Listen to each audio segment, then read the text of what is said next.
안녕하세요. 달나라 옥토끼입니다. 오늘도 달나라로 오신 여러분을 환영합니다. 여러분의 어린 시절 잠자리 머리맡에서 듣던 이야기는 어떤 이야기였나요? 전래동화라는 장르도 몰랐고 그런 책도 가져보지 못한 시절, 아버지는 잠들기 전 옛날 이야기를 육성으로 자주 들려주셨는데요. 그 후로 30년 이상 세월이 흐르고 아이들의 전래동화 전집에서 아버지의 목소리를 활자로 마주하면서 그 시절 따뜻했던 아랫목처럼 마음이 따스해지는 기분을 느끼기도 했습니다.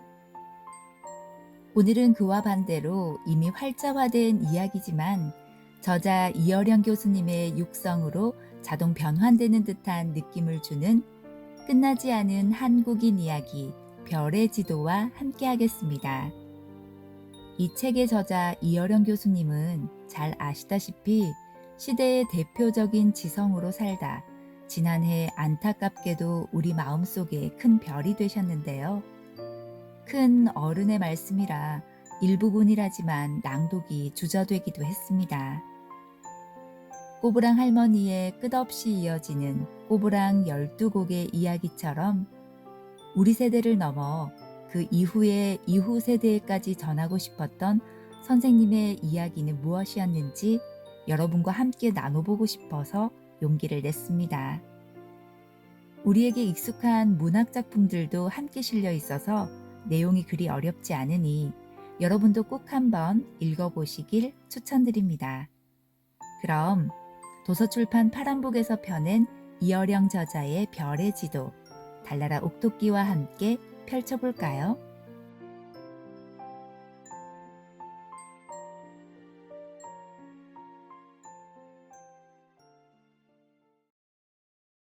우리나라 사람들이 다 아는 국민시 두 편이 있어요.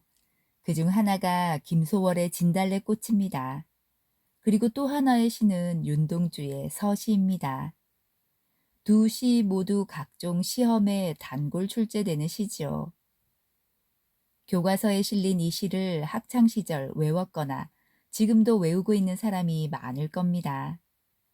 그러나 그렇게 외우는 사람 중 거의 단 한 사람도 진달래꽃과 서시를 제대로 모른다고 말한다면 믿으시겠어요?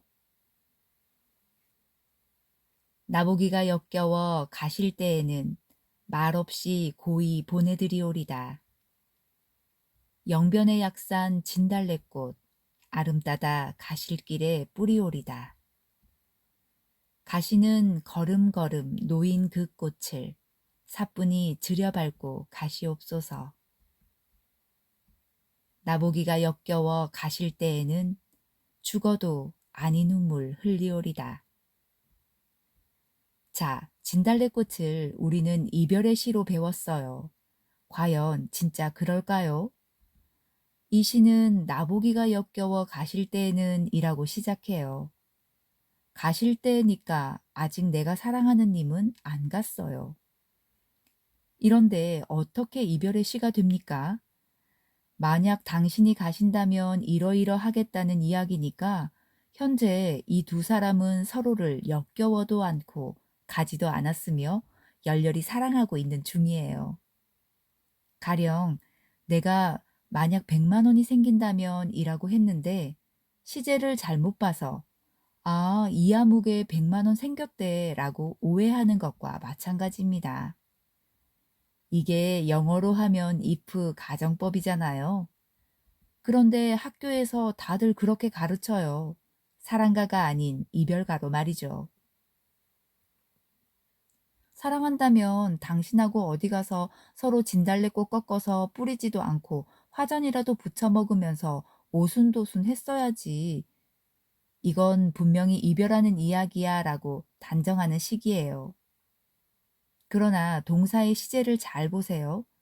나보기가 역겨워 가실 때에는 말없이 고이 보내 드리오리다에서 보듯 드렸다가 아니라 드리오리다잖아요. 그런데 다들 드렸다로 읽어요. 그러니까 이별의 시가 된 거죠. 뿌리오리다지 뿌리지 않았어요. 이 시의 동사는 전부가 미래 추정형입니다. 마지막 구절도 보세요. 죽어도 아니 눈물 흘리오리다. 지금은 눈물을 흘리지 않았어요. 그러니까 이 시가 정말로 이별가가 되려면 이렇게 되어야죠. 나보기가 역겨워 가실 때에 말없이 보내드렸었지. 가시는 걸음걸음 놓인 그 꽃을 사뿐히 지르밟고 가셨지. 죽어도 눈물 안 흘리려고 했는데 눈물 펑펑 흘렸습니다. 이게 원래의 시와 닮기나 했어요. 이 시의 화자가 말하고자 하는 건 이 말이에요. 내가 당신을 지금 열렬히 사랑하고 있다는 것입니다. 나는 당신을 너무 사랑하기 때문에 나를 버려도 꽃을 뿌려줄 겁니다.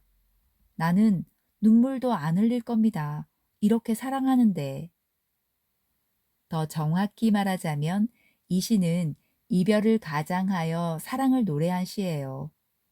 이별을 상상하면서 이별을 통해 오늘의 반대되는 상황으로 오늘의 내가 누리고 있는 사랑의 기쁨을 노래한 시예요. 이별의 슬픔을 통해 사랑의 기쁨을 노래한 것이죠. 이것을 전문적인 용어로 패러독스 아이러니 수법이라고 합니다. 패러독스는 역설을 의미합니다. 역설은 맥락에 의해 좌우되는데 그 바닥에 진실이 개입되는 경우가 많습니다. 아이러니는 반어라고 할 수 있습니다.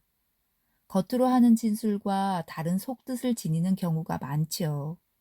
예컨대 좋아 죽겠다, 배불러 죽겠다는 표현이 그렇습니다. 역설과 반어는 아주 밀착되어 있는데 표면적인 진술과 그 바닥에 깔린 참뜻 사이에 대조가 이루어지기 때문입니다. 대표적인 작품이 김소월의 시 먼 후일입니다. 먼 후일, 김소월. 먼 후일 당신이 찾으시면 그때 내 말이 잊었노라. 당신이 속을 나무라면 무척 그리다가 잊었노라. 그래도 당신이 나무라면 믿기지 않아서 잊었노라. 어제도 오늘도 아니 있고 먼 후일 그때에 잊었노라. 잊었노라는 과거 시제에 쓰이는 말인데 먼 후일 잊었다고 합니다. 모순적이지요. 잊지 않겠다고 맹세하는 듯합니다. 모순되는 의미 맥락의 단면을 잘 보여줍니다. 이건 미국의 통계 자료입니다. 의사가 환자의 말을 평균보다 3초만 더 들으면 오진율이 10%가 줄어든다는 거예요. 의사가 진찰을 할 때 하도 많은 사람들을 보니 처음 몇 마디만 듣고도 바로 병명을 맞추게 됩니다. 일종의 선입견이 생기게 되는 것이지요. 의사는 자신이 알고 있는 증상 몇 가지가 나오면 거기서 더 이상의 진료를 멈추고 진단을 내려요. 어디 아프십니까? 네, 코가 아파서 그런데요. 아, 그러세요? 어떻게 아프세요? 냄새도 나고 콧물도 나고. 아, 비염이네요. 이 대화를 끝으로 의사는 의료 차트에 비염이라고 적어서 환자에게 처치실로 가라든가 약국으로 가라든가 처방을 내리고 끝을 내게 되겠죠. 그래서 오진이 그렇게 많이 발생한다는 거예요. 여기서 3초만 더 들어보라는 겁니다. 내 코가 헐었는데요. 그런데 배도 아파요. 콧물도 나면서 배도 아픈 병이 어떤 병인지 나는 의사가 아니라 잘 모르겠지만 어쨌든 선입견 때문에 3초를 더 듣지 않아서 의사는 환자의 증상 하나를 놓치고 오진을 하게 됩니다. 이게 패러독스 아이러니예요. 재미있는 이야기가 하나 있는데요. 평생 동안 영화를 딱 몇 편밖에 보지 못한 시골 사람이 영화관을 간 거예요. 영화가 시작하기 전에 사자가 나와서 울부짖는 것 같은 MGM 영화사의 로고 영상, 그러니까 그 영화 제작사의 상표가 나오니까 이 시골 사람이 이렇게 말하더래요. 어? 이거 나 본 영화인데? 하고는 영화관에서 나와버렸다는 이야기예요. 전에도 MGM 영화사에서 만든 영화를 보고 동일한 영상을 본 적이 있는 모양이죠. 이 이야기에 사람들은 웃겠지만 사실 대부분의 사람이 일상적으로 하는 일이 이와 같습니다. 물건을 보지 않고 상표만 보고 어떤 물건을 구매할 때가 있어요. 그런 사람들이 있으니 가짜 물건에 상표만 붙여놓고 파는 사람들도 있어요. 나중에 누가 말을 해줘서 자신이 속아 샀음을 알게 되죠. 상표만 보고 물건을 사는 사람이나 상표만 보고 나온 사람이나 뭐가 달라요? 다 선입견의 희생자들입니다. 정호승 시인의 나무에 대하여라는 시가 있습니다. 시인은 고든 나무보다 굽은 나무가 더 아름답고 더 사랑스러우며 한방눈도 더 많이 쌓인다고 말합니다. 고통의 무게를 견딜 줄 알기에 굽은 나무는 그림자가 구부러지는 것도 싫어하지 않아요. 눈에 보이는 것만이 전부가 아닙니다. 세속적인 편견, 고정관념에서 벗어나 그 너머에 존재하는 실체와 마주하고 사랑할 줄 알아야 합니다.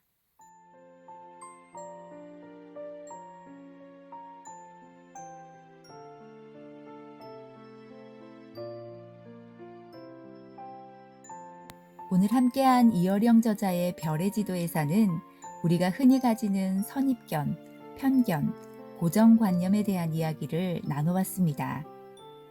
선입견으로 올곧은 시선을 잃게 되고 편견으론 마음의 중심을 잃게 되며 고정관념으로 사고의 변화와 성장을 외면하고 맙니다. 그 순간 우리는 소중한 인연을 놓치기도 하고 시대를 저버리기도 하며 길을 잃기도 하죠.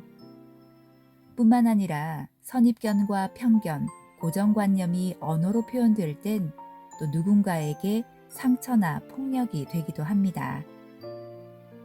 오늘 마무리는 앞서 이어령 선생님께서 소개해 주신 정호승 시인의 나무에 대하여를 낭송하며 달나라 옥토끼는 인사드리겠습니다. 다양한 컨텐츠 제작을 위해 옥토끼가 열심히 달리고 있으니 더 많은 관심과 사랑 부탁드리고요. 구독과 알림 설정으로 힘찬 응원도 부탁드립니다. 오늘도 늦은 밤까지 함께 해주신 여러분 감사합니다. 나무에 대하여 정호승. 나는 고든 나무보다 굽은 나무가 더 아름답다. 고든 나무의 그림자보다 굽은 나무의 그림자가 더 사랑스럽다. 한방눈도 고든 나무보다 굽은 나무에 더 많이 쌓인다. 그늘도 고든 나무보다 굽은 나무에 더 그늘져 잠들고 싶은 사람들이 찾아와 잠이 든다.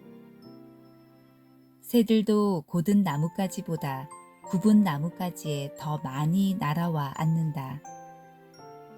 고든 나무는 자기의 그림자가 구부러지는 것을 싫어하나 고통의 무게를 견딜 줄 아는 굽은 나무는 자기의 그림자가 구부러지는 것을 싫어하지 않는다.